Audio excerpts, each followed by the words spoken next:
Mm-hmm. Let's get the intro in real quick. 5 seconds.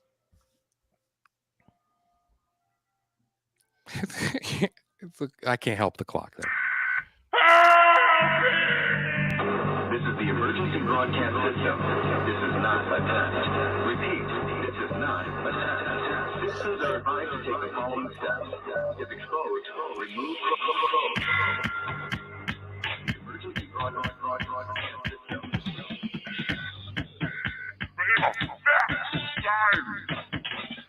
Podcast for the curious mind. I don't know what that means. Broadcasting live from a German-made microphone deep within the multifamily bunker. I am Jamal, here with the crypto genius and color commentary, May and Devin. How you guys doing today? Hi. Listen, we Hi. got to play the game right away. Let's just get it out of the way right now. Where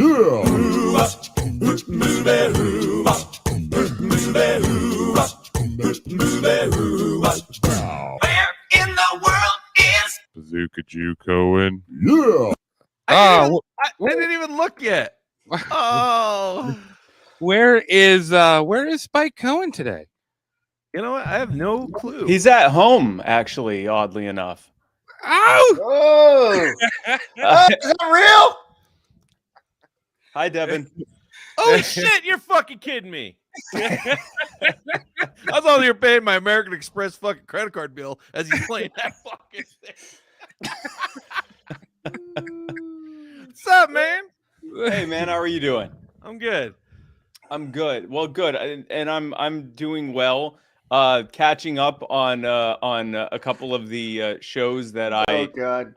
just ghosted completely when my schedule went insane in the last couple months. And that includes this one. And I came on for two reasons. One, first of all, to apologize to all three of you and to your audience for that. And two, to actually be on your show. So here I am. Awesome. Thanks, Spike. I mean, you broke Devin's heart big time. He was in shambles for like a month. It I was. know. We thought we were gonna have to send him to recovery. I know. And that was a valid response to that. But I now, like, that's understandable. It broke my heart as much. It actually hurt me more than it hurt you. But here I am, and now all things are made well again. Nice. Thanks, You yelled Spike. that in. I had no fucking clue. Oh, it was killing me. Well, I'll be honest. I thought for a good 2 months, this was one of the best pranks that had been done for the show. That someone was just pretending to be Spike Cohen, and they were just constantly being like, No, he'll totally be on. Yeah, he'll be on. No. He's really, really busy. Yeah. We need to start doing that to other people. That's gonna be great. Well, there was actually a couple people during that time, because it's Brian that you work with who does the scheduling, and there were a couple people who were like, "Listen, Brian, if you don't know Spike, just tell us. Like, you know, if you don't, if this was all, but you know, he's even got the at Spike Cohen address. They're like, if you're spoofing his address, like, just let us know. We're really trying to find him. You know, if you don't, like, Brian is no one causing a was talking- shitstorm. Yes. No, it was me. No, it was me causing it, Yeah. and Brian having to say, "No, I really know Spike. We're friends." And he's like having to text people pictures of us together, and they're like, you know, listen, if that's not you, just like let us know, man. We're just trying to find Spike. That's Yeah, a great Photoshop, Brian. Yeah, good. Brian, he needs to be Brian. at the top of the Christmas list. He needs a really nice present for Yeah, dealing oh, all gosh. the bullets. Even before all of this, he deserves that. He is he's the reason I'm able to keep my schedule going. It's reached my schedule. This is actually, I'm now in what I call my hibernation mode, where I might do like one in-person event in the next 2 or 3 months, if at all. Just because it's the holiday season, there's not a lot going on in terms of, like, you know, events to speak at and stuff like that. But during the rest of the year, it's just, I don't even schedule stuff. Like, when I have, you know, friends or family that want to see me, I literally will contact Brian and say, look, I'm going to be spending, you know, a few hours next week to, you know, on Friday with some, you know, family. Is that going to work? Yeah, I can move some stuff around. Yeah, we can make that work. I mean, that's how tight it is. So no, he definitely is on the nice list, I guess. Well, we love you, Spike, and we appreciate you coming on the show. So we really do. Thank you. I love you guys too, and I'm happy to be on. So Devin I think Devin was the one that really introduced me to Libertarian Party. You know, Yeah. the whole idea of libertarianism. And then I had a couple other friends that were like, "Oh, Spike Cohen, you gotta talk to Spike Cohen about it." And I was talking to, you know, I'm in a very Republican state of South Dakota, which, Yeah. you know, I enjoy conservative values to an extent as well, you know, but very, very conservative here. And I told them, like, yeah, I'm having this libertarian on. They're like, you're having a liberal on? What What you gonna do having one of them on for? A libtardian? Why Yeah. would you have? Yeah. What's that? Why would you have that on your show? I don't understand. Yeah. But there seems to, I don't know, there always seems to be some sort of confusion between the two, and they couldn't be further apart. I mean, really, you're further apart from both parties. Do you mind if we talk about that? I mean, I'd love to just ask you some questions on. Yeah, absolutely. I mean, I'd be happy to. I live in South Carolina, which is like South Dakota on the water, basically, in terms of politics. So actually, that's not fair because I would say your brand of conservatism is actually more libertarian than ours. Like, and that's, I mean, it is. We are having a contest of which snail has the highest vertical leap, but it's definitely closer. You know, your state never locked down. Our state, they tried pushing that nonsense for the better part of what, like 2 or 3 weeks before we were like, no, you're not going to tell us we can't go to the beach. It was, but they actually tried it here. We have like the worst. Here I am bitching about my state. We have like the worst gun laws in the state. We have the worst taxes in the state. South Carolina is the New York of the South when it comes to like, you know, like just the laws and everything. But yes, I'd be happy to answer your question because then otherwise it's me like just bitching about Henry McMaster. It seems like no matter you go hard left or hard right, yes, you sort of eventually come to this sort of a totalitarian rule of law, yeah, you know, or rule through chaos. And libertarians are, I would say, probably the most extreme version of conservatism when it comes to their view on government. Am I understanding that right? So, you know, this is where the labels get weird, right? Right, left, conservative, liberal, and all of that stuff. The way I put it, and yes, that is a good way to put it. The way I put it kind of structures it a little bit less confusingly by setting some labels differently. I consider myself very conservative in how I am. I'm very much a traditionalist. I am a husband of one woman. I am, very, monogamous. I live by fairly traditional values. I'm a recovering addict, so I don't drink. I don't do drugs. You'd be forgiven if you thought I was Mormon. Like it's very like my day-to-day lifestyle is what you would call very conservative. I don't have any interest in telling anyone else how to live their lives as long as they're not harming me or anyone else directly. That's the libertarianism. Yes. So you will find, it's very interesting going to like a liberty event or a libertarian party event or anything liberty leaning, because you'll have people that are even more traditional than me. You will have people that are, almost Amish in the way that they live. And then you'll have like people that, are living in quadruples and stuff like that. And pansexual and all the, pansexual communes and stuff like that. And the reason why it's like that is because this person who is, almost Amish, and this person who is in some kind of kaleidoscope life, they don't care how the other person's living. And even if they find it, off-putting or disgusting or just not their fit, they recognize that person's not hurting anyone else or hurting them directly in any way. And so they're fine with it. And what's interesting about that is that they often are able to get along at least somewhat, because that whole tension of that's a threat to my way of life is gone. So, Larry Sharp, who's another great libertarian communicator, the way he puts it is libertarianism says you can be as liberal or as conservative as you want to be, as long as you don't put it on anyone else.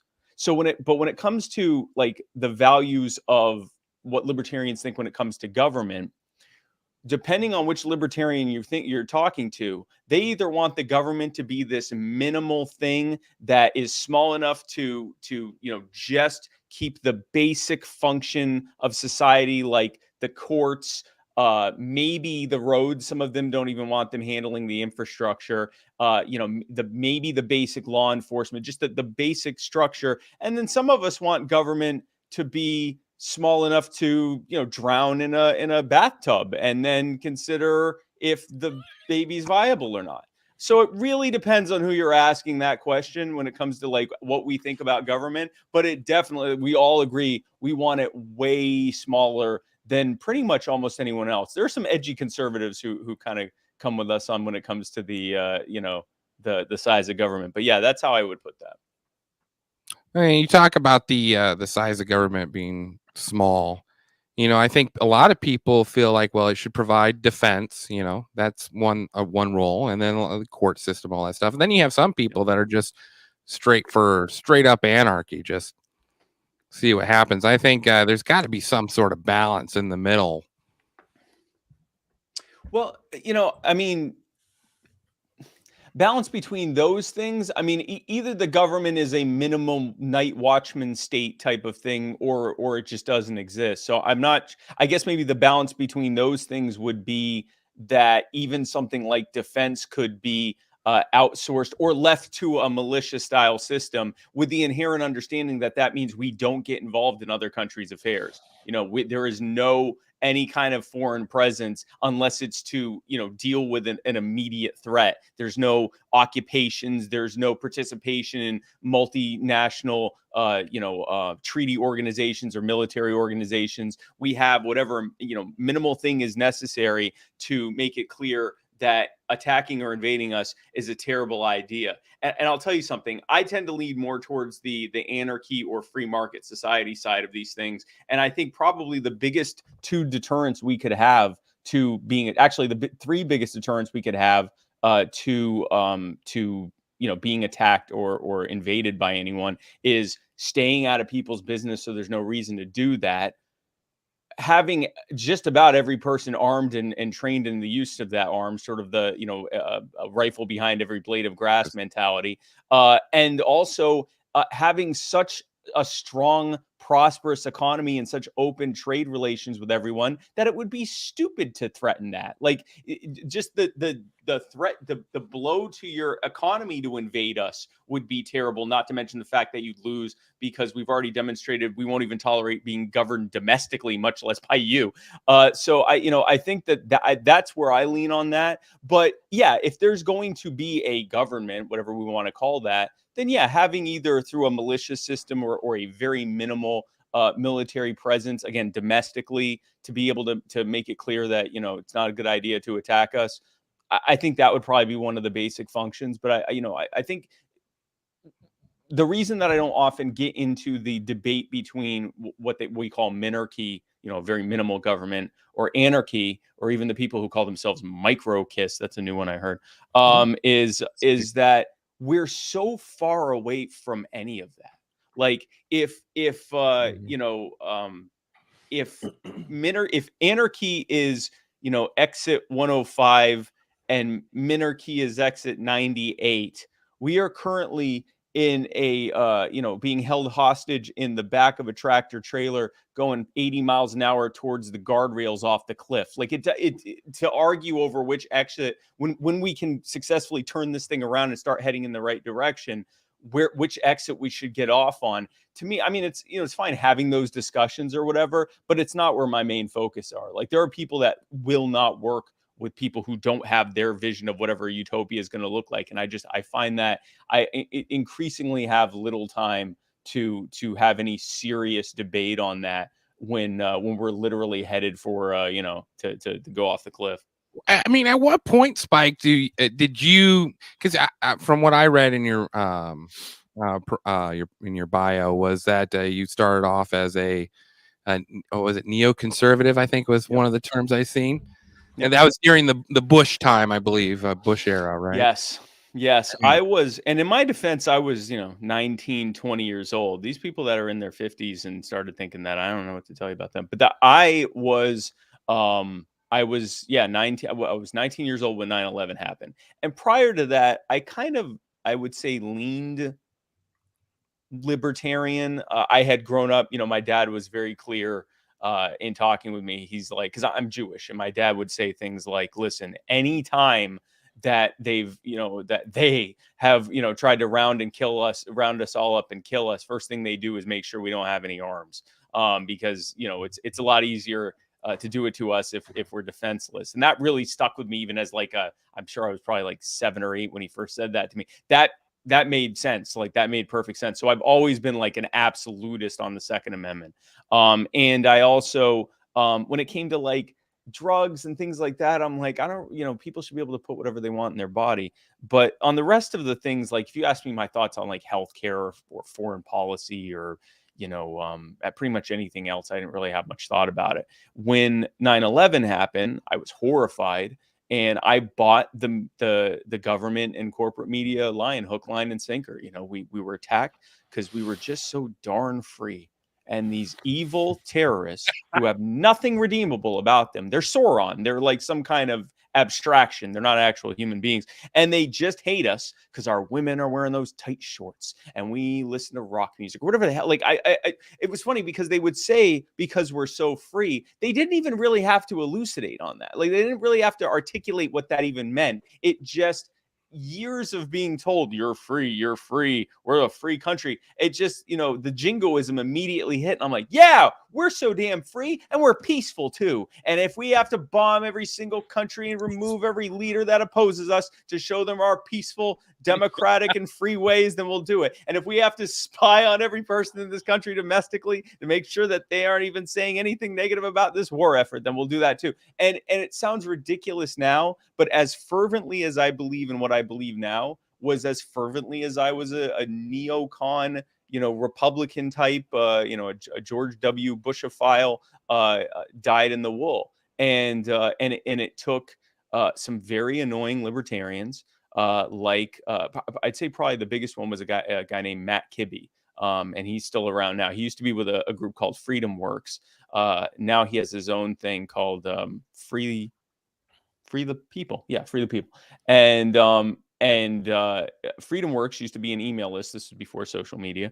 And he would send these emails out to conservatives saying, if you want a smaller government that's not in your life, you're not going to get that with a global empire that is spying on you domestically and putting Americans in cages without trial and sending them off to foreign countries to be waterboarded and, running up trillions of dollars in debt. And it would, I couldn't, I'm like, this guy siding with the Muslims, and he's a threat to the American way.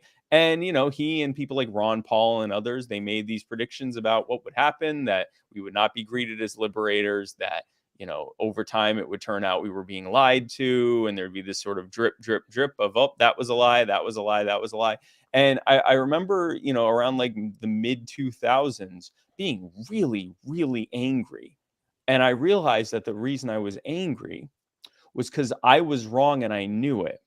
And I thought, well, there's a simple fix to that. Stop being so damn wrong.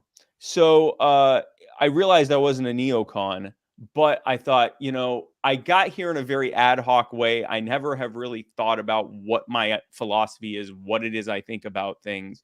And so I started doing, reading. I started everything from, I like to say I did everything from, Mises to Marx and everything in between. I pretty much stayed in the anti-authoritarian side of the spectrum. And it's funny, people think when I say Marx and anti-authoritarian, they laugh. But Marx's writings initially were, in his words, anti-authoritarian. It was then when he expanded upon it, well, here's how we're going to function, it became very authoritarian very quickly. But so I read all of the different things and came away saying, well, I'm definitely a libertarian.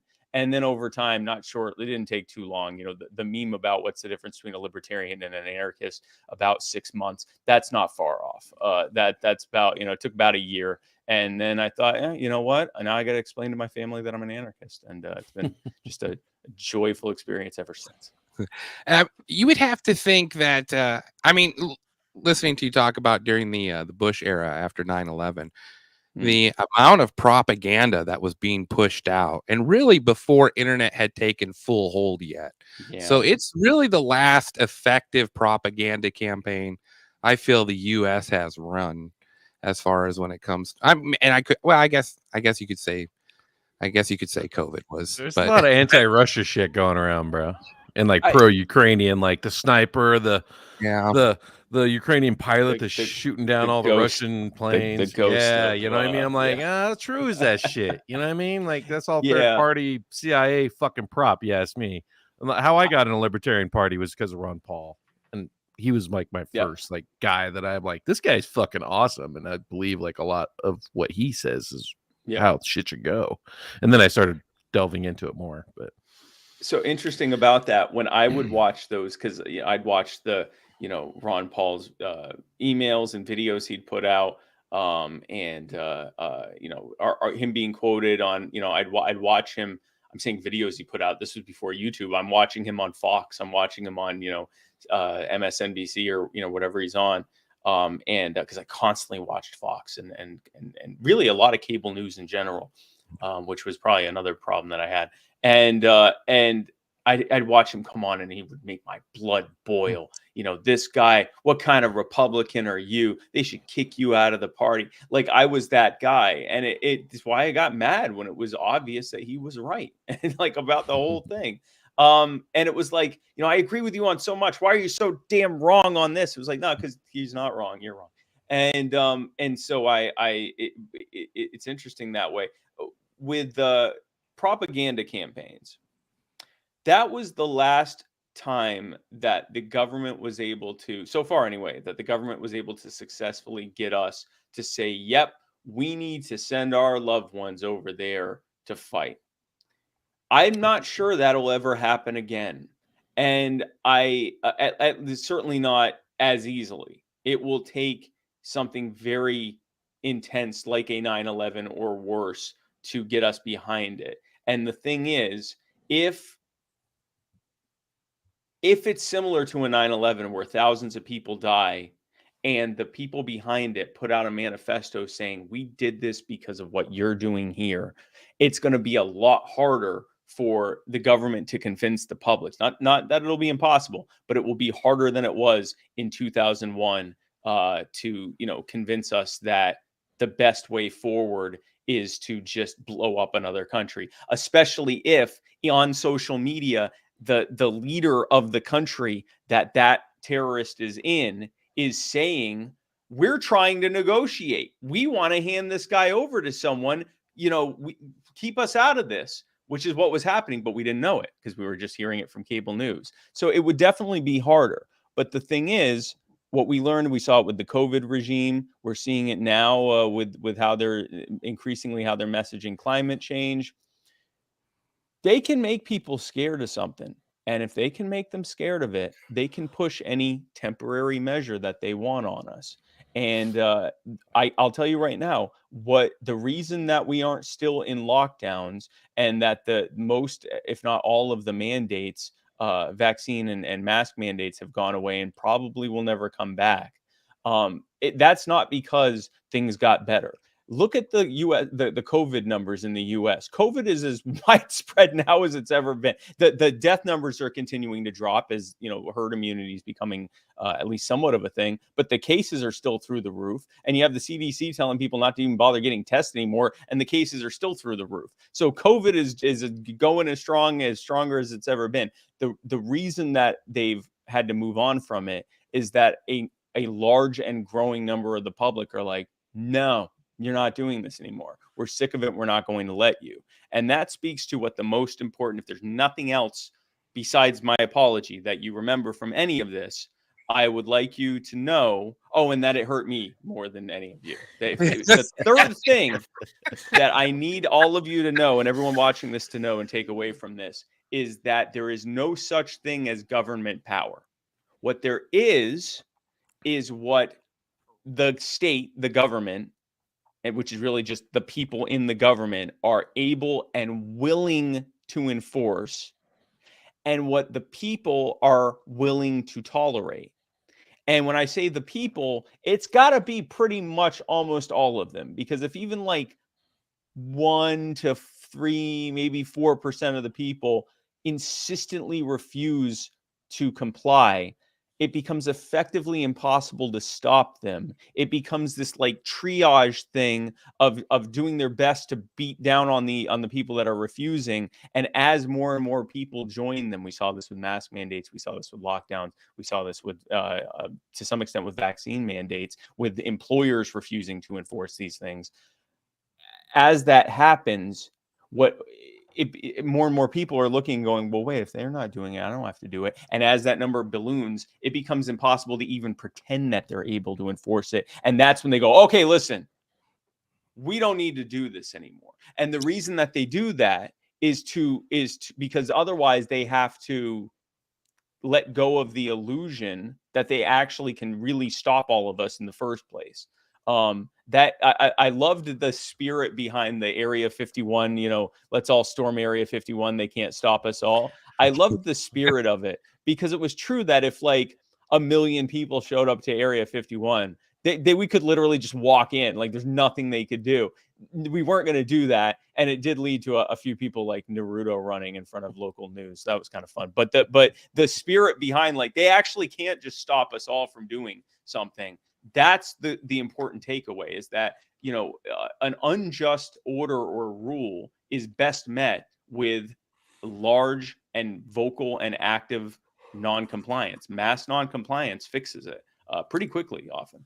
What do you think, though, about I think we got a good idea of what happens when a person who's not a politician gets voted into power, with what happened to Donald Trump, and the fact that he wasn't a politician, and the news media sort of turns into this Praetorian Guard that just will erode until people are sick enough to not have it. And you also see this, concerted effort by the State Department to undermine, if they did not have good relations with Donald Trump. And I point to Syria as an example, where president orders everyone out of Syria.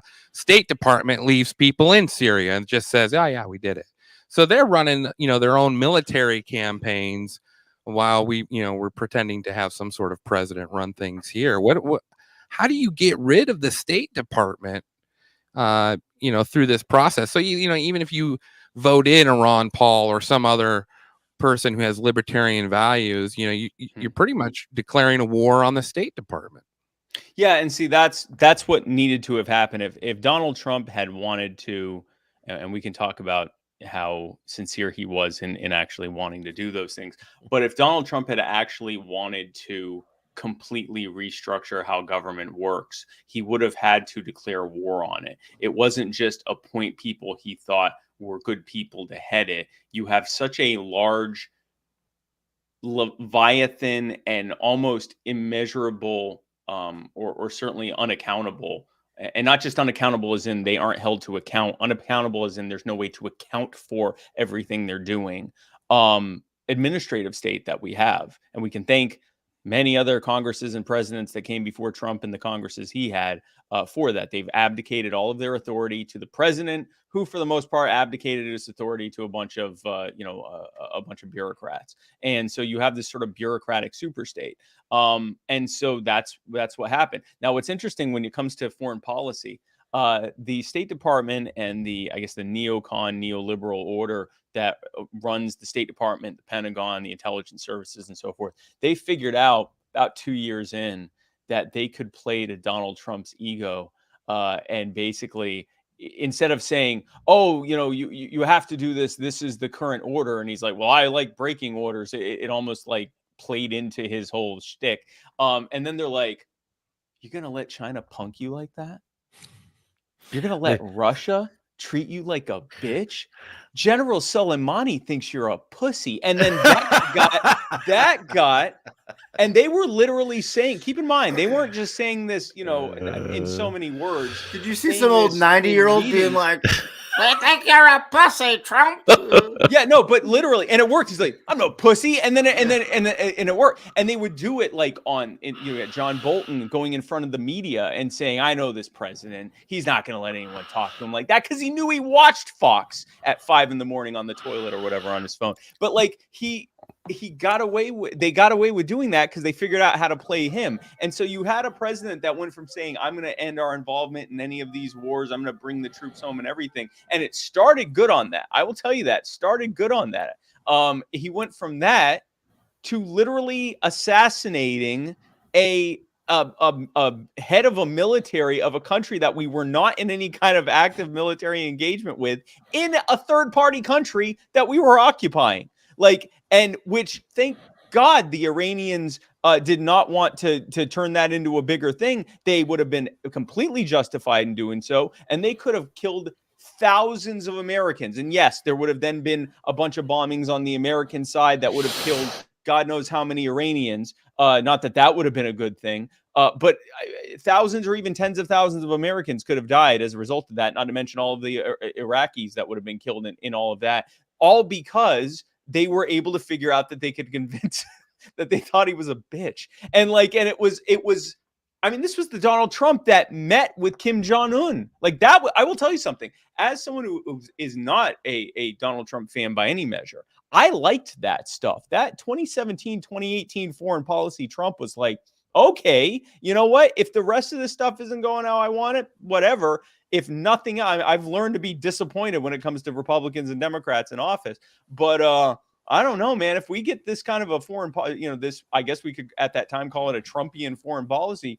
I'm with it. Like I'm actually not mad at this. And then they were able to figure out how to do that. But the answer is a Ron Paul, whoever you want to name, a libertarian getting in there. The first thing, especially if they don't have any kind of real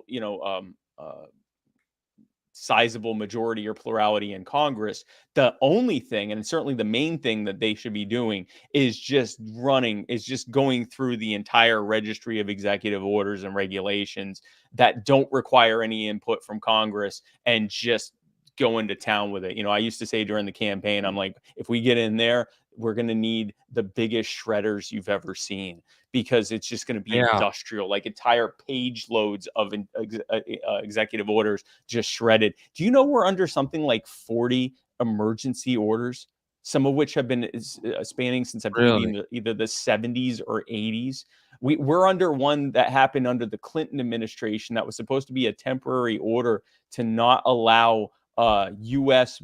Vessels to go near Cuban waters because we were concerned about them being shot at after an incident that happened. That's still going now, like 35 years. 35 years later, 30 some odd years later. So that's what a Ron Paul or a whatever libertarian would have to do in there, is just go to town on the paperwork behind the administrative state, which then leads to massive firings, massive furloughs, and massive people just sitting around not having anything to do. Yeah, it would definitely be quite the undertaking as far as going. I mean, I think the last person, honestly, to do it would have been, JFK, probably the one that maybe. No, I wouldn't say Reagan. Reagan was pretty neo. No, God, Reagan was terrible. Yeah, I would even JFK. It's hard to tell what all he wanted to do because he wasn't there very long. But I mean, remember JFK got us into Vietnam because he didn't like the Vatican appealed to him directly. That he was a Catholic, and they were like, our Catholic country is under siege by the communists, and that got us into Indochina, which was later called Vietnam. I'm not 100% sure Kennedy would have been what a lot of people hope he would, but I guess we'll never know. FDR or LBJ certainly wasn't. I would say the last president that looked at the role of president as this, attempt to at least stop government from getting any bigger and maybe even cut it back a little bit was Coolidge. Coming off of the Woodrow Wilson years, and he recognized that government was plenty big and had run up plenty of debt and was spending way too much. If anything, it needed to be cut back. I wouldn't necessarily say he was a libertarian, but he certainly understood government was doing way too much, which of course is like, I mean, it's pennies on the dollar what they do now, but back then. But that would be the president that I would say was the last one to actually try to keep government in some kind of check. Now you're running a I forgot my notebook actually. You are the power. Is it .net? You are the power.net. You are the power.net. Yeah.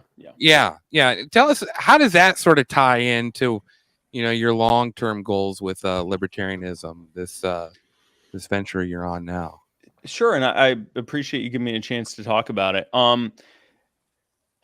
Liberty, we've seen every single election cycle, we see libertarians who, in my estimation, are head and shoulders above their competition in terms of their character, their values, their actual solutions to the problem, even their understanding of what the problem is, their refusal to pander to, corporatist talking points, their refusal to take, corporate money to just become the new pawns of the oligarch. They are, by all accounts, should absolutely, if the debates were a game of Jeopardy where they were asked to explain functions of governments, they'd run circles around their competition. They have the most competence. They have the best understanding of the issues. They have the best solutions, and they have the best values and character. And they get 2%, 1%.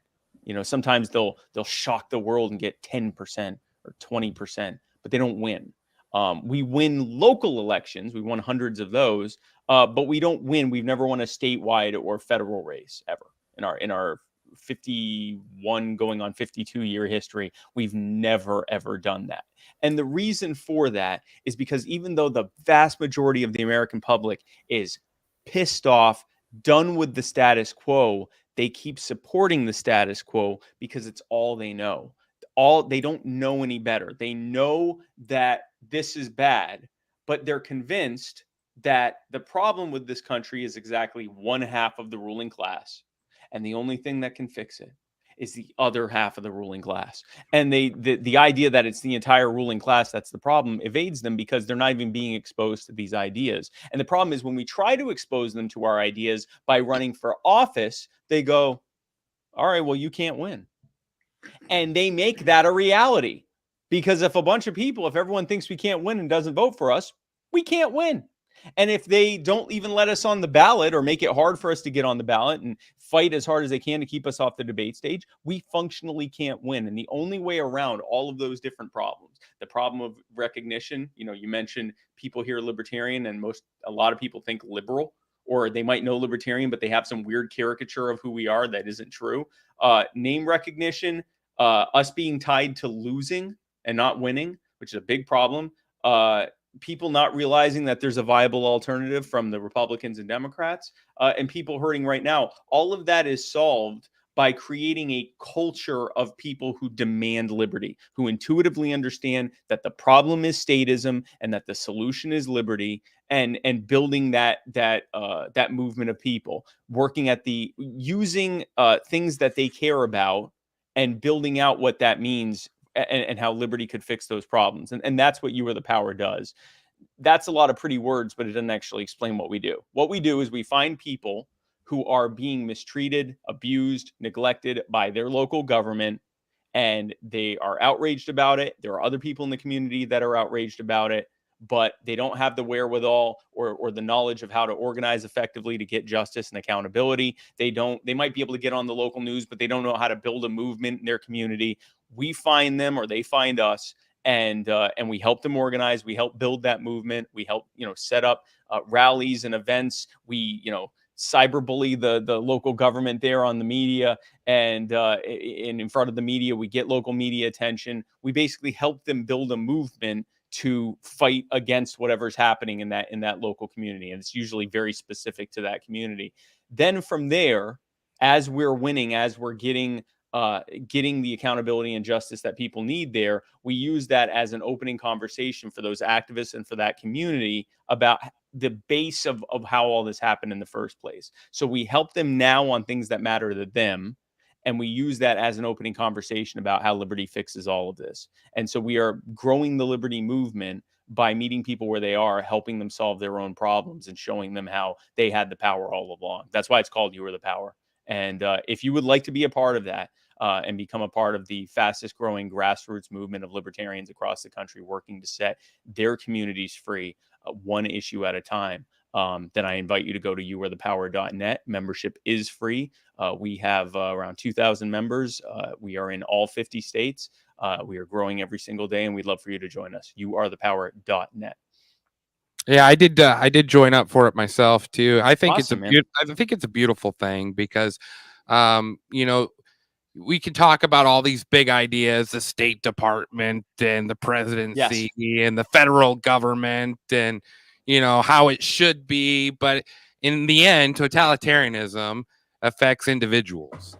And, and I think I forget the one guy, was Roar, the one Joshua who's, Rohr. Yes. yeah, you know, and there's someone that is not in the best position in his life, you know, and going through a hard transition, and easy target to be picked on, you know, easy target to, you know, and it wasn't like, I mean, yes, it was unnecessary force on the police for sure, but you know, it was no Rodney King situation, but nonetheless, there was, I mean, it was a violation of who he was as a person, of his property, and just, you know, general sort of bullying and picking on, you know, by the and not just that, because yes, he wasn't beaten into a bloody pulp, although they did tase his dog Sunshine, and she ran away because she was tased. They lied to him and said that they had her in custody. They didn't, and she ended up getting hit by a car and dying.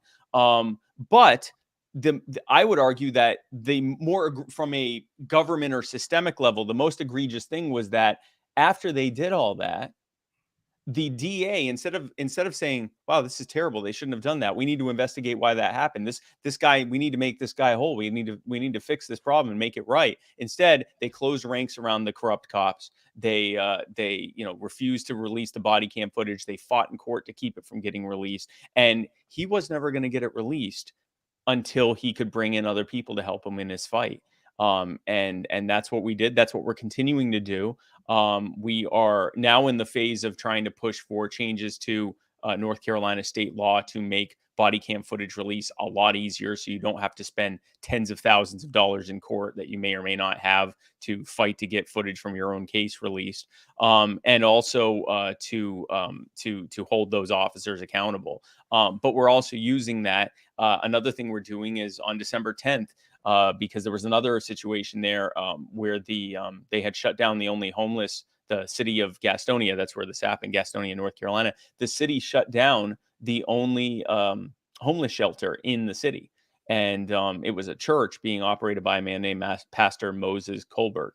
And we're actually doing an event with him on December 10th. We'll be putting out more stuff this coming week, but we're having an event with him. We're raising funds to help buy supplies and some Christmas gifts for kids and food and things like that for those in need in Gastonia and Gaston County, which is the county that it's in. And we're doing all of these things, helping Joshua, who, by the way, he is now in housing, like he has a home that he's in, working on employment, all of the things that led to his homelessness are being addressed finally. But helping him there and continuing to help him there, helping the community there with Pastor Moses and the people he's working with on the new shelter he's building. All of that is as an opening conversation about, look at what government did to you and what we can do together to fight against what they're doing and to help each other. Doesn't look like we need them as much as we thought we did. Looks like they're actually the problem. Looks like we should be taking some of that power back and holding them accountable and demanding they don't do all of these terrible things that they're doing. So that Gastonia is a perfect example of what You Were the Power does. And you look at people like Joshua and the self-worth he had for himself during that incident taking place. You know, it sort of reminds me how people feel with this, with our government and the left wing and right wing. It's almost like we're, well, it isn't. We are in an abusive relationship with our government. It is. right now. It's a toxic, codependent. Yes, and relationship. and we have no self-value, and that's why I think you hear people say, "Well, that you'll never win against them." It just reminds me of someone who's been abused. You'll never leave me. Yeah. You'll never leave me. Yeah, yeah. And the wording they use, like I everything that government says, if you distill it down to one person if the things government says to us, if you distill it down to one person talking to another person, it sounds like an abusive spouse or parent talking to their victim about why it's okay that they do this, or why they shouldn't stop them, or why they're not going to stop, or why they can't leave, or whatever. Like, it's literally, it's the exact same thing. You can't leave me. You need me. You have nothing without me, and like, it's literally a toxic codependent relationship. It is Stockholm syndrome. It's Stockholm syndrome for the victim. And it's abuser syndrome, or whatever it's called, for government. And the thing is, most people in government, you were talking about how the terrorists aren't Sauron. Most people in government probably think they're doing the right thing, and they probably, they don't wake up going, "What terrible things can I do to the people of my community?" They wake up and think, we're doing the best we can. Gastonia, the city council I'm sure they're convinced they're doing the right thing. They had to shut this homeless shelter down because they weren't zoned right, and that could be unsafe. Well, there is no zoning for a homeless shelter in Gastonia. And then meanwhile, it just so happens that when they shut that down, they were also applying for state and federal grants to help deal with the homeless problem. Well, if you've got someone doing it on his own dime, why do you need millions of dollars? And I'm sure they've convinced themselves that was, justified in what they were doing. And the thing is, like, that's the problem, is everyone here is in this weird kind of trance of thinking that this is the best way to do things because it's always been that way. And whether you believe in anarchy or minarchy or whatever else, we already know that this isn't the best way to do it. Our problem is most people don't know that yet. They either actively disagree with us or they just don't know any better. Most people don't really have a formed opinion one way or another. It's up to us as the innovators and early adopters to bring this idea to the majority. And it's not going to happen by just running for offices. We've tried that for 50 years. It doesn't work. If anything, in some ways it backfires if that's all we're doing, because it just looks like we're the idiots who keep losing. And instead, we need to be showing people how our ideas work. And I'll tell you this, because You Are the Power is a nonpartisan nonprofit.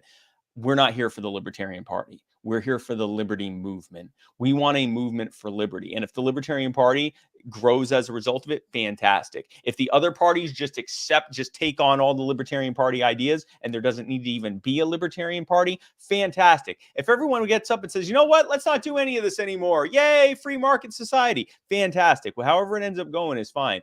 We're not worried about the political end of it or the electoral politics end of it. We're worried about showing people at a community level, at a cultural level, at an individual level, that they do best when they're most free, and that the problems they're facing are because there's too much power being presumed to be allowed in the hands of too few people. And that if they realize that the power's in them, that they can work together and make far better solutions than a handful of people trying to centrally plan it in a marble building somewhere. That's how we fix this. I totally agree with that. It's a small, starting out small is the right way to go. I always feel like when I talk to people, it's like, well, it's too big, and I don't want the other party to win. Like, so they vote for the other guy because even though they don't believe in him, because they're scared to death of the other one. You have that on both sides. Democrats, vote Democrat down the thing. Republicans go R down the way. They need to remove freaking that from the ballot too. You ask me. They need to get parties off of there. If you don't know who you're voting for, you shouldn't be voting. But I like where you're going, like starting out small. And the other thing that I always find is annoying is everybody know, like, the way the government speaks to us, like we're freaking dumb children, being abused. Yes. And you talk to other people and they hate it too, but nobody does anything about it. Like you said, you know what I mean? So now I'm glad you're doing this. I joined up just now. You. Well, thank you. Direct more people that we are the power. Yes, yeah. All right, where's my phone? I'm not going to be the only one on this podcast. Okay, that's just poppycock. Let me get on here. Well, no, I appreciate that, and that's the thing, guys. Like, we have to start. First of all, you are far more likely to be affected negatively by your local government than you are by the federal government. Maybe, depending on where you are, maybe the state government would do more. But honestly, it's being enforced mostly at the local level. Like if you look at, but when you'll see a lot of these, ATF raids, for example, and you got all these people wearing ATF vests, those are usually local cops, sheriff's deputies, maybe state cops. The ATF doesn't have nearly enough people to do raids everywhere. They just give the vests and deputize them and say, here, we need you to enforce this. And so they create these law enforcement partnerships. And that's what really is the magic thing here, is that in addition to the fact that, long before anyone votes for, when I say libertarian, I don't just mean Libertarian Party, I mean like libertarian ideas. Long before they vote for that in the White House, they need to see how it works in their backyard. But also, long before we ever get to that point of taking over, taking over at the federal level, if that ever even happens, there's a lot of things you can do by essentially taking over your city or your county and just nullifying everything from there. The cannabis legalization that we're watching happen slowly, painfully slowly in this country, it started with counties and then with states saying, yeah, we're not going to enforce that anymore. And the DEA says, you have to, it's federal law. And they're like, yeah, you can come here if you want to, but we're not going to do it. We're decriminal. We're before even the legalization bills and stuff. It was cops and it was city councils and sheriffs saying, we're not going to do that. We're not, yeah, it's illegal. And that's fine, but we're not going to enforce it. We're not going to stop people from doing it. And that's nullification. It's a powerful thing. Yeah, Wyoming did that with something with arms, and it was like, we're going to come in there and enforce it. And they're like, no, you're not. You can't, because they just, you know what I mean? If you're a resident, you can just conceal carry, which I've always believed Second Amendment is my personal concealed carry. So, till that day, I'll see you in court, I guess. But concealed and open carry. Missouri recently passed a law, and I forget the name of it, but basically it nullified it basically eliminated all state gun control, and it nullified almost all federal gun control. And the ATF put out a statement saying, if this passes, then we will not be able to do anything in Missouri. It will be effectively impossible for us to enforce any of the laws, including the ones that aren't even being nullified. We can't enforce anything in the state of Missouri. Missouri will have effectively no gun control. To which the Missouri legislature said, yes, that was exactly... Yes, that was the point of what we did. Thank you for noticing. And it just goes to show that so now I have people in Missouri that they got videos on YouTube of them, their homemade machine guns and stuff like that. And what's happening, and there's been no increase in violent crime or anything like that. If anything, there's probably been a drop, because that's the last place you want to start a shooting, where everyone shoots you back. But the point of that is, it didn't take taking over Washington, D.C. It didn't take taking over Congress. It didn't take putting, a Second Amendment absolutist in the White House. Not for Missouri. What it took was for them to have enough people in the state legislature. And that wasn't even the Libertarian Party. I don't think they have a single, Libertarian Party member in there. But the point is, when people realize that they're not going to put up with something and that the power's really in them, that cultural and community understanding goes downstream to politics pretty darn quick. So my focus is on that. Let's show people the power that they have, not just to affect things on a political level, but to just refuse to comply and watch that work its way downstream to how the rules are ordered and affected. And you watch the militarization of the police, which, and I'm only 35, but from when I was a kid to how I see the police, I'm in a town of not even 2,000 people, and there is one police vehicle that patrols the area, just drives around, and I'm sure it's like two guys on different shifts. I haven't really explored me. Is it a 1978 Dodge Stinger? But it's a big old 4x4.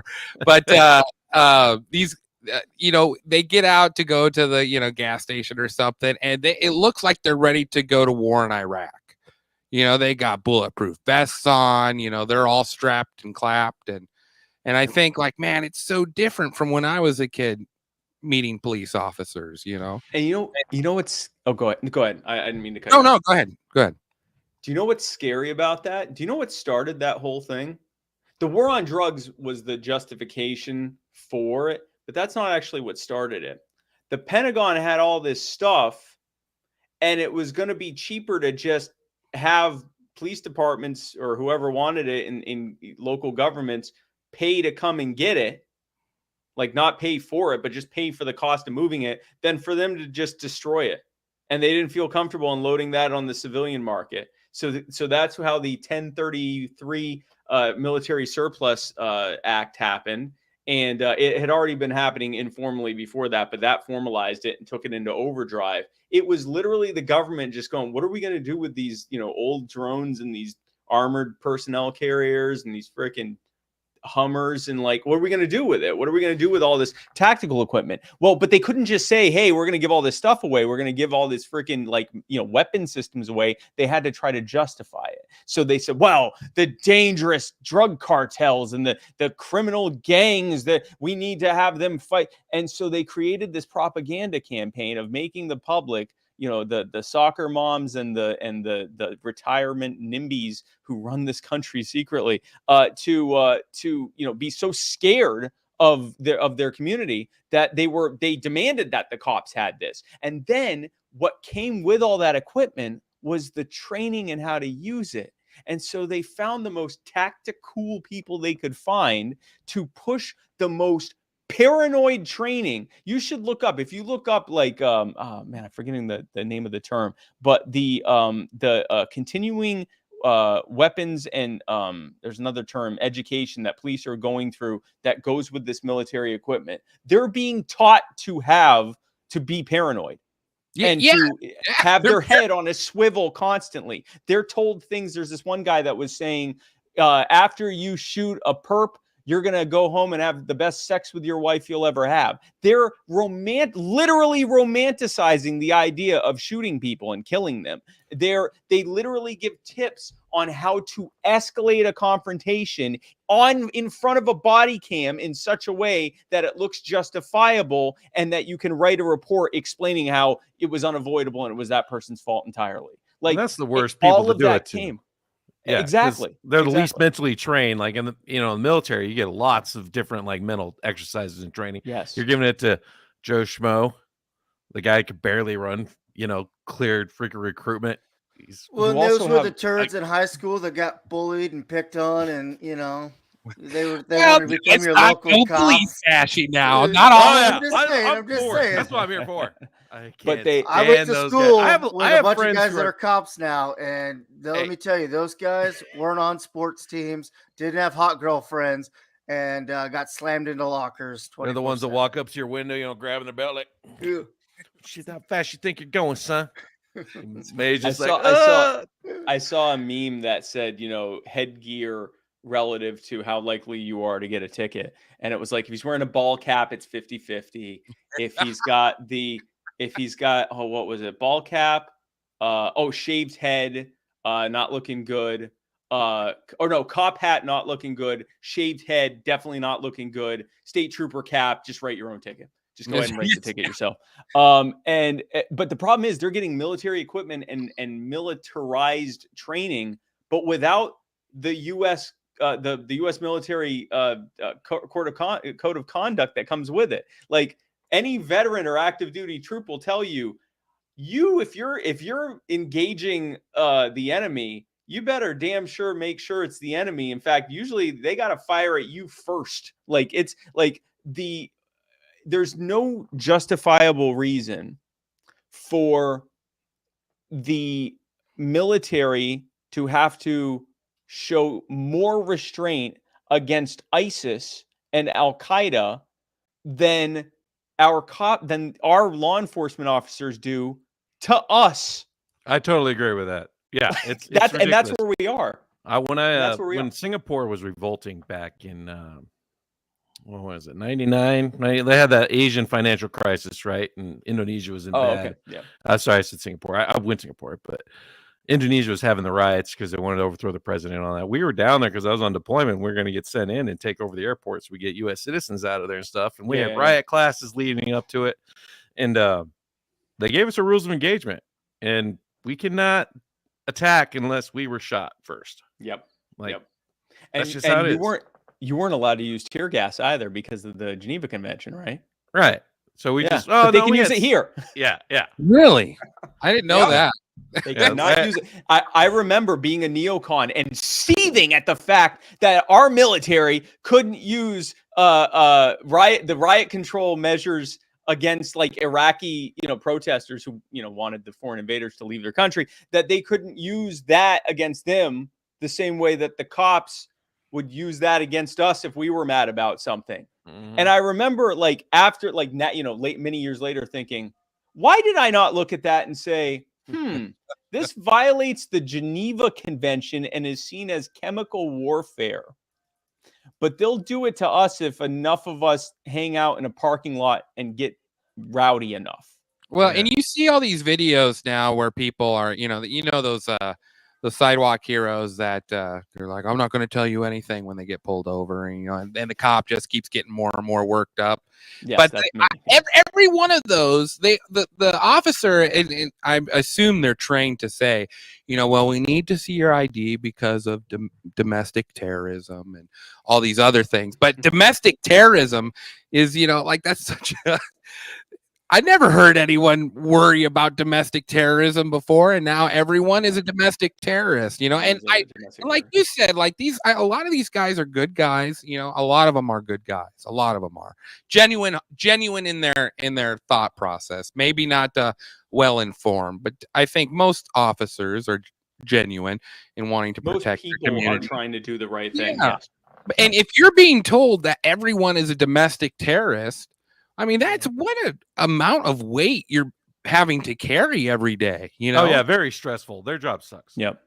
Yeah. I would never. They're being told to have their head on a swivel 24/7. And they are shown, videos of cops who, they just pulled someone over and, for a speeding ticket, and they, looked sideways a little too long and got shot in the head and they died instantly. And they get shown, they don't get showed the sanitized version we get shown on the news. They get shown the body cam footage where they're, writhing and getting shot at, whatever. And they get shown it over and over and over again. And these things happen, but they're exceedingly rare. It's kind of similar to us being shown COVID death porn for, weeks and months on end and showing people dying on respirators. Yes, those things happen, but you have to look at the relative risk compared to what it is they're trying to take from you. Same thing here. Yes, that could happen. But if the alternative is that we now have, 1 million cops who are walking around thinking that anyone could just take them out any minute and act that way and are taught how to attack them first before they attack me, that's how we end up with what we have now. And especially the problem is body cam footage at least exposes us to the reality of what's happening. But there are a unnervingly high number of people who will watch that body cam footage and go, they're in the right. Why did that person mouth off at them? I don't know why they mouthed off at him. Why did he shoot him? Like, okay, great. He mouthed off on him. It's not something I would do. But then he beat him to death or, put him in a wheelchair or, beat him up, wrongfully arrested him and tased his dog. What about that part? Like, yeah, maybe he couldn't have said the F word, but that justifies that. And again, this is where we need to meet people where they are on things that they recognize the government's in the wrong, help them on that, and then show them that the whole thing is a problem. Even the thing that they've convinced themselves. There's a lot of people who totally understand that police brutality is a huge problem and totally understand that the government is in it with major corporations to screw the rest of us over. And then they'll turn around and say that organization should be in charge of my healthcare and my education and my children's education. And they should ensure that I get paid right. Like, the people you're in the streets begging not to kill you and they respond by tear gassing you, that's who should be in charge of your healthcare, huh? But instead of trying to argue with them about that, we have to meet them where they are on things they already recognize the government's in the wrong, help them organize to fight effectively against that, and then start that, building that rapport with them and getting them, I like to call it getting them weaponized, getting them activated as activists who want to do good in their communities, exposing them to the reality that this is true about everything. This is how government works on everything, not because they're uniquely bad people, but because government as an organization is a uniquely bad way to organize people and to distribute goods and services. It's not a good way of doing things. It is central planning. It's a centrally planned monopoly that is enforced with violence and financed through theft. There's not a single feedback input that can happen to hold them accountable or give them any good reason to provide good services. It doesn't work well. There are better ways to do this. And that's what You Are the Power does. We get people we meet them where they are on something they already agree with us on. We help them organize, and then we show them that this is true about everything.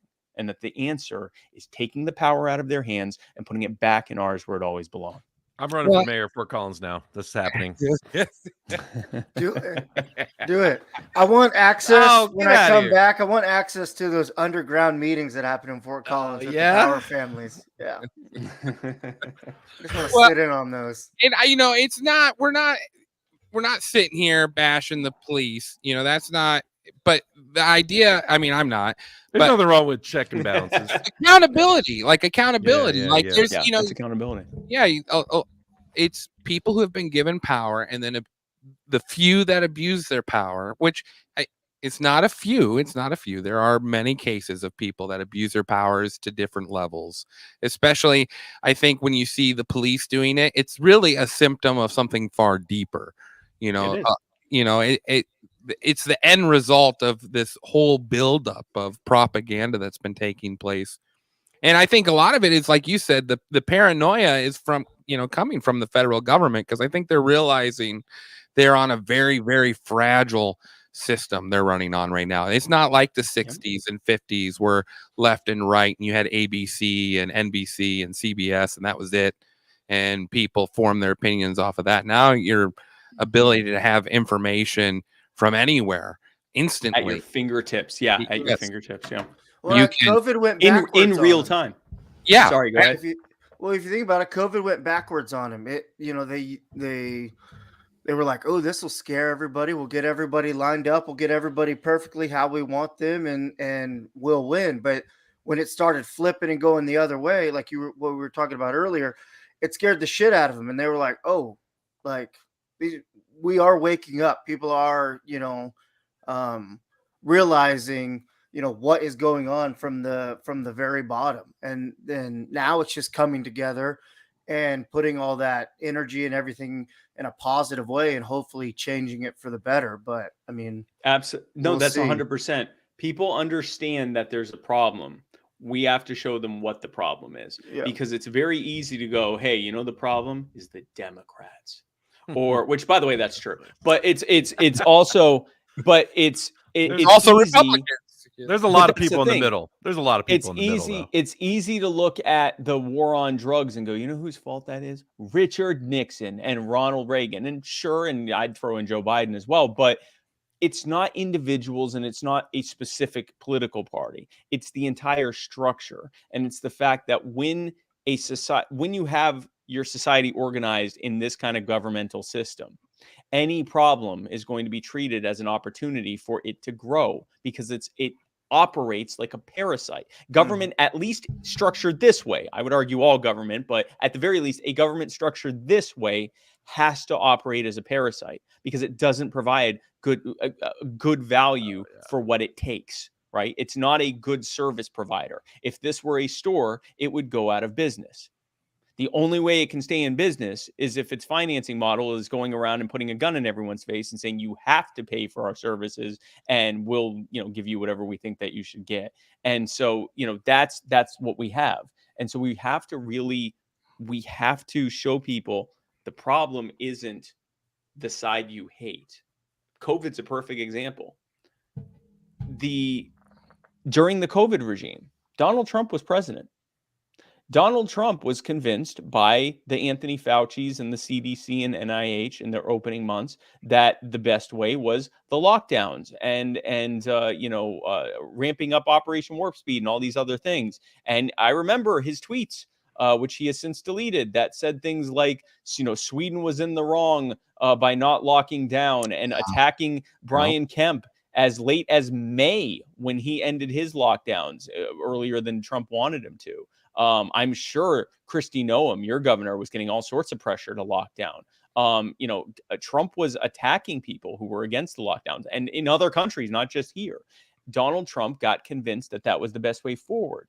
And the only way to make locking everyone down and not allowing people to earn a living, to make that tolerable, was to give everyone money for nothing. So that came with the CARES Act. And so you had Donald Trump attacking the handful of congressmen that wouldn't vote for it. Thomas Massie, Justin Amash, I think there was one or two others. He vilified them. He said, we're going to primary them. They hate this country. They don't believe in America. And meanwhile, it was the CARES Act and all of the nearly $12 trillion in spending that Donald Trump signed off on in a year and a half's time that led to running up so much debt, $7 trillion of debt, running up so much debt so quickly that the Federal Reserve, to finance that debt, had to print out almost half, like 40-something% of all the money that has ever been created ever.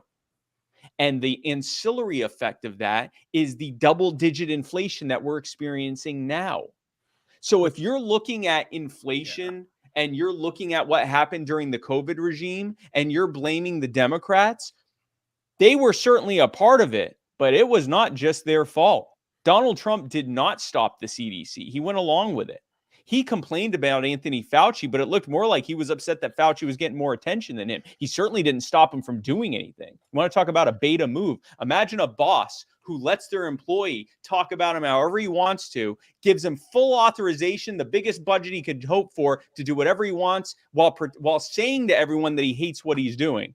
Anyway, he did that. That was Donald Trump that was in office when all those things happened.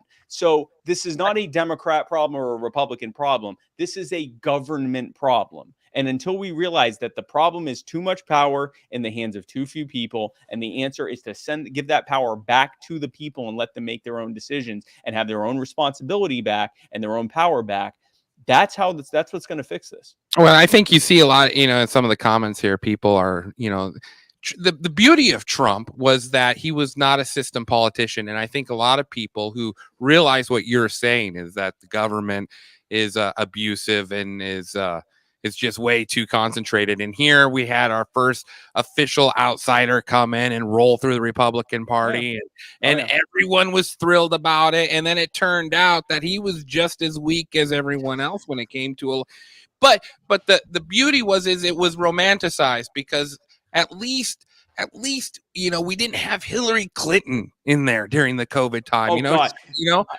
I want to be clear about something. We owe Donald Trump a debt of gratitude. If for nothing else, we owe him a debt of gratitude for two things. He almost single-handedly ended the Bush dynasty having any kind of having power ever again. And he almost single-handedly ended the Clinton dynasty. So that broke Devin's heart. That Bush dynasty. Don't listen to him. He's so full of shit. Devin's a huge Bush lover. So, he's a recent addition to the Libertarian Party. That motherfucker. I was Libertarian before you even got pussed. Well, and when it came to Trump, he also exposed, I think, on a grand scale, how biased media coverage is, which I think a lot of people didn't have an idea on how propagandized that had become. I was friends with a few Russians in Colorado, and I was talking to them about CNN and some of the others, and I was like, doesn't this remind you of Pravda a little bit? And then it's exactly the same as what they told me, between Pravda during the Soviet Union years and CNN and NBC and Fox News.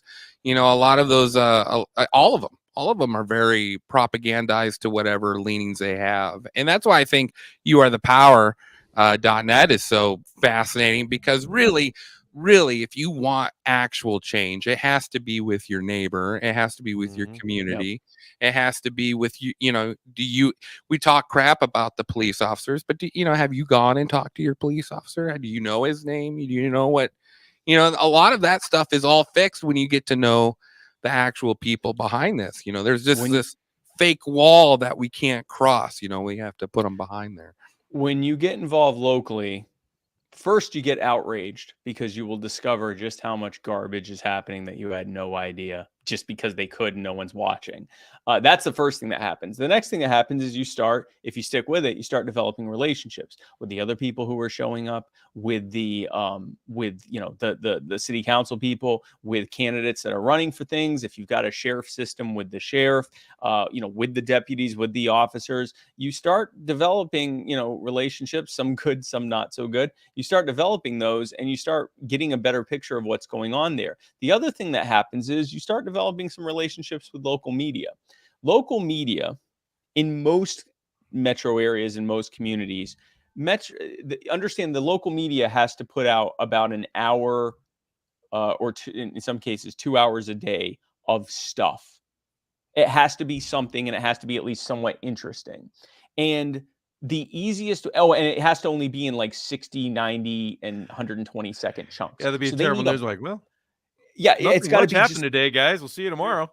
You have to have something, and you can add some national, but the whole thing is you need it to be local, especially now with the internet. People can find out about that anywhere else. They want to hear about, the cat that was up the tree, right? Like, they want to hear about the local stuff. And the easiest way for them to fill that time is with police reports. If you don't give them other stuff, they just take police reports and whatever footage the police can give them, including mug shots, and they just put it out without any kind of very often without any kind of criticism. They just say, they just and they'll interview the police officer to basically recite what's on the report. And so they just basically give police reports as news, uncritically. One of the things that we're doing with You Are the Power is we're giving them something else to report on. So when we get involved in these local communities, one of the first things we do is we show those activists how to find all their local media, file the police, file press releases, get the email addresses of their local media, send them emails, offer to be available for interviews. They're happy to have someone else to interview, just to be able to fill that news time. A lot of the propagandization that's happening at the local media level is happening for no other reason than the police and the local government are the only ones who have like a steady supply of stuff to hand the news anchors and the editors and the producers. And so if we do that, if we add that, we're helping to combat at a media level as well, by not just giving the uncritical version of what the police said or what the city government said. And that's a powerful thing we're doing too. And it really, You Are the Power just really helps turbocharge all of this. But you don't need You Are the Power to do this stuff. It's easier to do it. We have training on how to be an effective activist, how to do effective messaging and things like that. We're actually doing that right after Thanksgiving, the 29th to the December 3rd. We're doing a 4-day training session online. So if you sign up, you can be a part of that. It's free. We offer a network of activists who will help you both online and in person with this stuff. But honestly, even if this didn't exist, you could still do this. It would just be harder. But we can take back our communities. And it really just, it's like you said, man, just get out there and meet the people and start making our case to people. Spike, I appreciate you coming on the show. I know it's been a little bit over an hour and you stayed a little late with us, and I appreciate that a lot. It's just, I want people to join up on You Are This Power, youarethepower.net.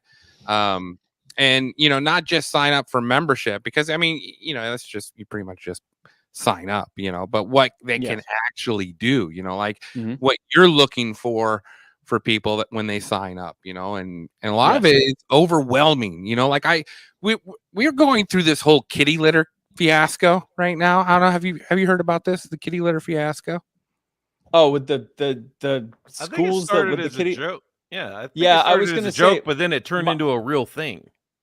Is what happened. So I've yet to have, as I understand it, maybe I will admit I haven't been following Littergate on a daily basis, but the last I saw it, my understanding was that they hadn't actually, there were rumors in multiple that's how it was. They hadn't actually confirmed that it had happened in any. They haven't actually confirmed a school that has this as a policy. Well, let me get you. That may have been Let me get you caught up on Littergate here. Good. Because I'm stealing that, so thank you. So it started with Devin's wife, who is a track coach out there in Colorado. And it was brought to her attention that in the school board, they were going to have a vote on whether to allow cat litter in the bathroom for the kids. And this is why I'm bringing this up is so we talked about that. They put it to vote. And I think you said what, like 10% of the kids there are furries. Oh, I just asked my kids about it and it was ballpark. Yeah. Yeah. And so I thought, wow, that's hilarious. We'll discuss that on the show because of course Colorado would have a vote on it like that. And then as we had talked about it, I told my uncle about it. Now his wife was the last teacher to teach at a one-room schoolhouse in northern Minnesota, up in the Angle. And she said that it was brought before her board around the same exact time. And so I'm working here in Sioux Falls, and my boss is out of Dell Rapids, which is a tiny town of like 3,000 people. And we were laughing about it because his kids are in private school. They're not in a public school. And so he's, I'm telling him about the cat litter story. And he's like, oh, my word, that's such a libtard thing to have happen. And he's telling his buddies, and his buddies go, we just talked to our kids, and they're bringing it to a vote in this little town in Dell Rapids. So they called up the principal up there, and he's like, yeah, it's coming to a vote. We're going to vote it down, though. And I'm starting to see I talked to my friend yesterday in Spencer, Iowa.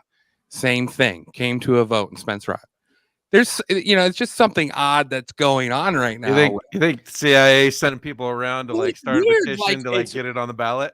I was going to say this feels like a psyop. I've yet I've heard of this. Kutcher's running around doing some shit. Yeah, I've heard of these votes on this, and I've heard of like people getting upset about it. I've yet to see like an actual litter box. And I mean, all these kids have their phone cameras and stuff. I'm not seeing on TikTok where someone's like, "Hey, look, here's an actual." This feels like a psyop, and I will admit that it feels like a psyop. It might, and the thing is, the unfortunately powerful thing about psyops is if it goes on long enough, there will be litter boxes in an increasing number of schools. Like they'll make it happen. They will manifest that reality. You're just going to go into a school and take a dump. You're going to end up in prison. Yeah, I was going to say they're going to be like, sir, this is exactly why we can't let adults in school. Is this human or is it bear? The litter box. And when they arrest a furry, they have to put them in the dog pound. Yeah. Well, it'll help their health cycles because it'll change colors. It'll tell them what's going on in the inside. That's the thing, right? Like, I mean, there is a silver lining to all things, but also when they arrest the kid, they have to play in the arms of an angel and like do it in slow-mo. And Sarah McLachlan's show the gate closing on them and them like that. We need your donations so that we can feed these furries. All these furries. Oh, with your help, we can feed Rodney, who we just arrested. See, you stayed too long, Spike.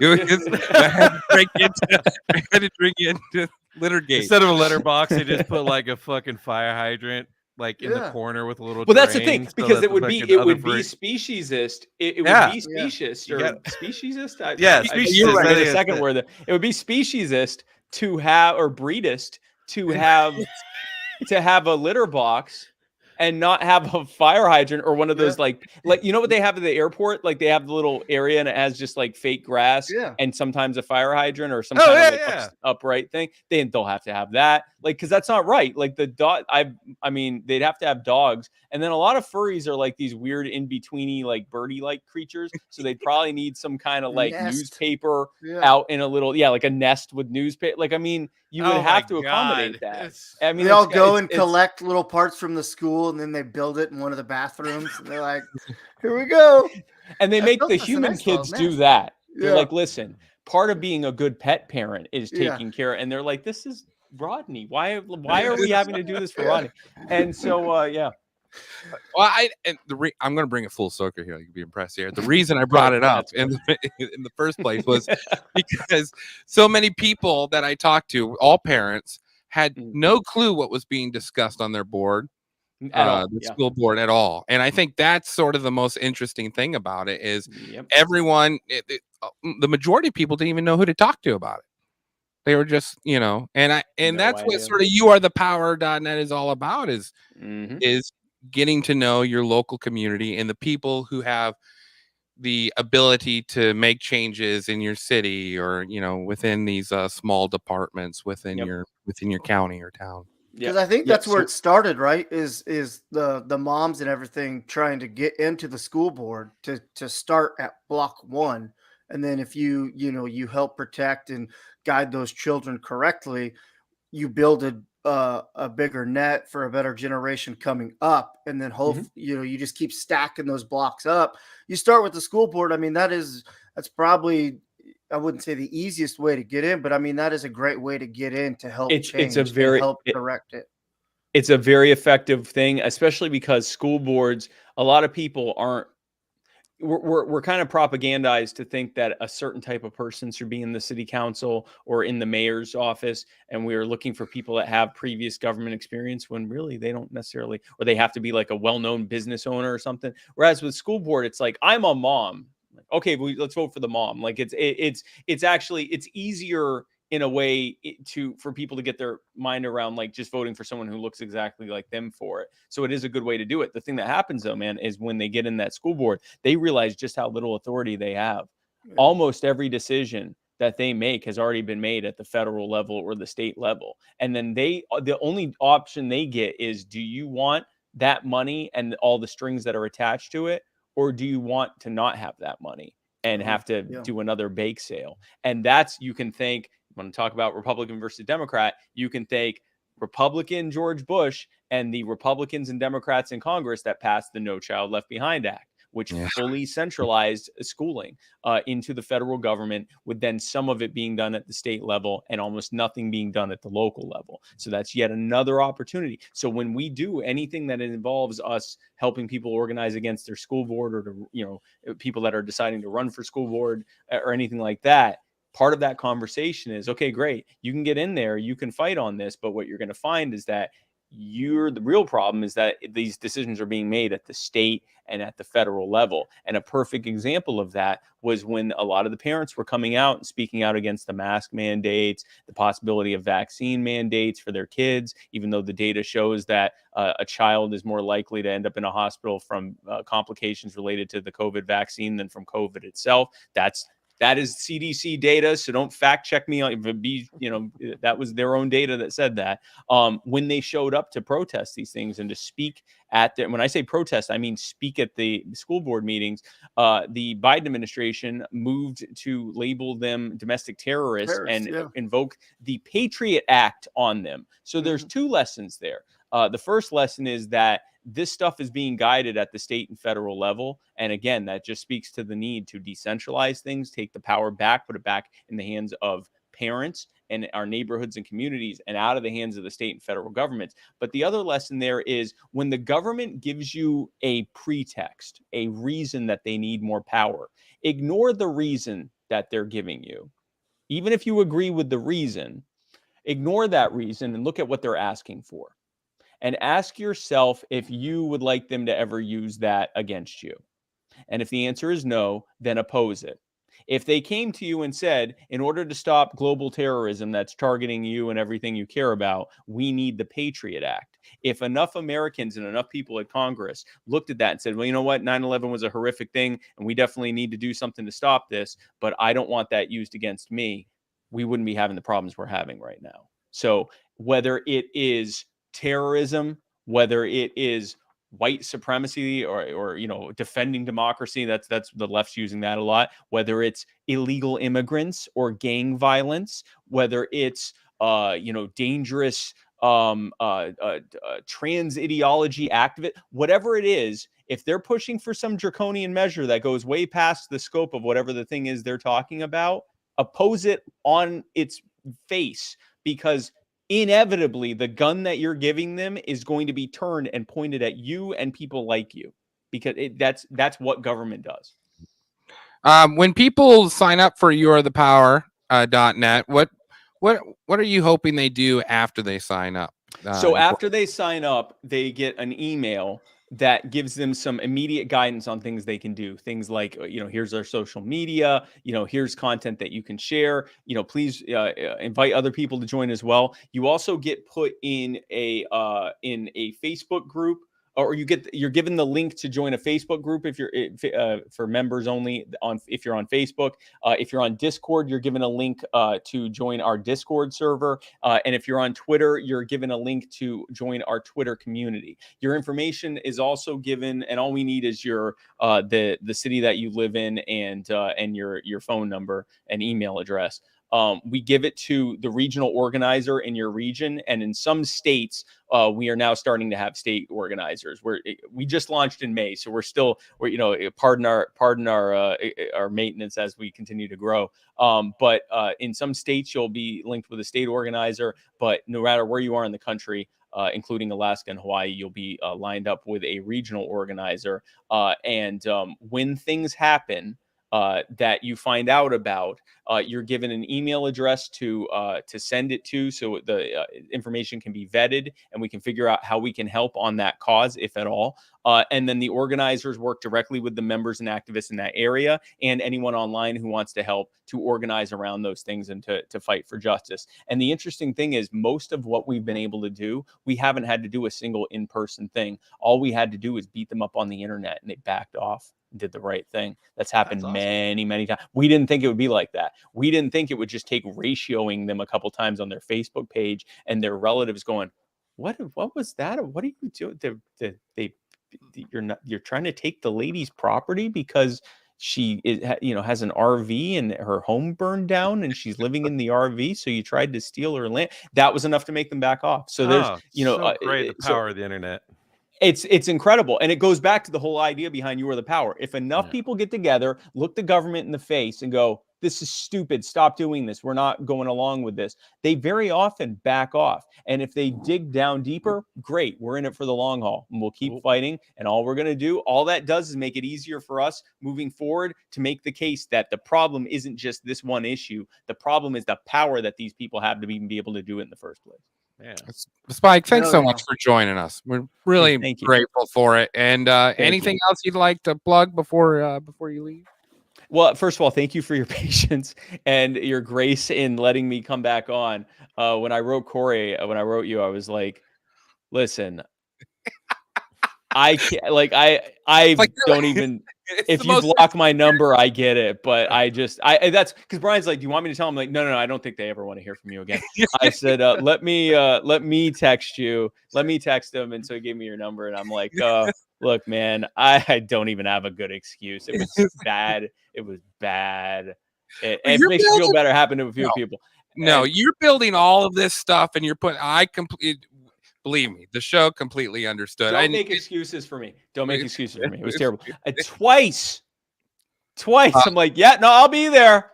No, I'm not gonna be there. So no, so I'm sorry. What was it 3? Whatever time it was, I went off the rails last time. I was like, "What are you fucking?" I would have gone off the rails if I worked. If I had whoever it was, whether it was some great person or just some schmuck, like whoever it is, or some big schmuck, whatever. And they're like, oh. The second time you ghost? No, I'm blocking you. I don't want to hear about you. If anyone mentions you, I'm going to link them to the episode that you were supposed to be on. So no, thank you guys very much for giving me the opportunity to do that, to come on and make good on that. And again, we're going to have to fix this because no one else is going to. Everyone else either thinks this is the right way forward or thinks that they're powerless to do anything about it. Mm-hmm. And in any, I'm going to give a very quick overview of the idea of the dissemination of new ideas. You've got a very small group of people who are innovators. They come up with the new things. They come up with the innovative solutions that are going to fix problems. Then you've got the early adopters who did it immediately and want to spread the message to others. That's us. We're the innovators and the early adopters. We've got to reach the early majority, the people who are cool with new ideas, but they need to see that it works and makes sense first. And then the late majority who maybe doesn't even know there's a problem, but they just want to go with what everyone else is doing. They just want to go with what's popular. We have to spread our ideas, understanding that model. And the best model to do that is to reach people who intuitively understand something is wrong, help them organize to fight against that, and then use that as an opening conversation about the foundational problem behind how this thing even happened in the first place and how we can work together to fix it. And if you want to be a part of that, go to youarethepower.net and sign up today and be a part of it. If you've got lots of money, you can make a donation. We need money like any other organization does. But if you either don't have the money or want to see what it's like first, membership is free. Would love you to be a part of it. We need people on the ground doing the work. We'd love you to be a part of it. Spike Cohen, thank you so much. Appreciate you. Wow. It's anime everywhere.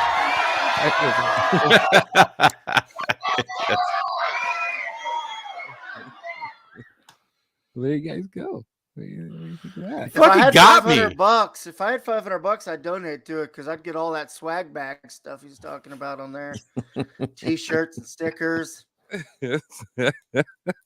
I had to surprise you, Devin. You got me.